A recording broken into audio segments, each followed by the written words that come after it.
Mesdames, Messieurs, bonjour à tous et très heureux de vous accueillir à nouveau sur ce plateau web radio du Salon Horizon Senior. On est là depuis hier et on vous fait découvrir non seulement des exposants mais aussi des conférenciers. Puis là j'ai la chance d'avoir une conférencière avec Aurélie Bertillot. Bonjour Aurélie. Bonjour. Merci de vous venir quelques instants. Vous allez bientôt partir en conférence. Pour 14 heures effectivement. Voilà, et une conférence intitulée La gestion du patrimoine des seniors. Alors, voilà, ça fait un peu peur quand on parle tout de suite patrimoine. Qu'est-ce que vous allez proposer pendant cette conférence? Qu'est-ce que vous allez nous raconter? Ce qu'on va surtout regarder, c'est que plus on avance en âge, plus effectivement ça peut devenir difficile de générer des revenus complémentaires et en tout état de cause de fluidifier un patrimoine qui peut être existant ou qui peut être à créer. Le senior peut avoir 60 ans, mais le senior peut également en avoir 80, 85 ou 95.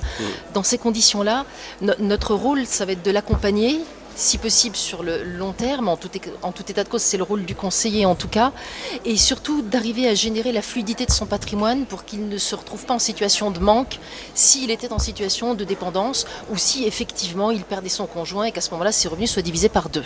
Voilà grosso modo ce qu'on va aborder. Ce que vous allez aborder. Mais ça nous paraît toujours très compliqué pour nous qui ne connaissons pas. Ça veut dire que ça peut générer d'autres revenus? Alors, tout dépend si on part d'un patrimoine existant ou s'il est nécessaire de créer un patrimoine. Je dirais que tout est toujours possible, on fait du cas par cas, on fait du sur-mesure.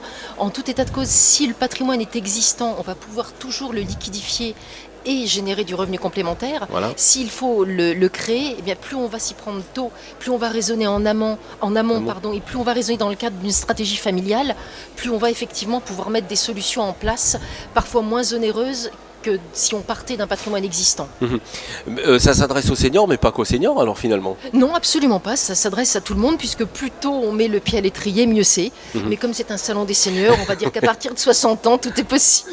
Et puis surtout pour la descendance, parce que du coup les seniors peuvent transmettre. Comment ça se passe pour la transmission? Alors, évidemment, les seniors peuvent transmettre, mais si j'ai bien compris, il faut avant tout protéger le senior et après on va parler de transmission. On peut optimiser les deux, mais on peut optimiser le revenu du senior et préserver la transmission. Il n'est pas nécessaire de donner trop tôt, il ne faut pas donner trop tôt.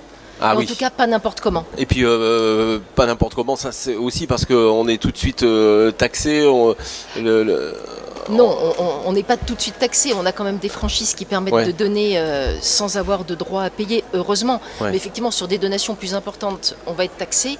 Pour autant, plus on va commencer il faut prévoir. Mieux c'est, mais encore une fois, pas n'importe comment, et c'est ce qu'on va essayer de dérouler. Mais en une demi-heure, ça va être très juste. On va surtout survoler le sujet. Et en 3 minutes, c'est encore plus juste. C'est encore plus juste. Mais en tout cas, merci d'être venu sur le plateau. Voilà, Aurélie Bertillot qui sera en conférence dans quelques instants ici au Salon Horizon Senior. Merci.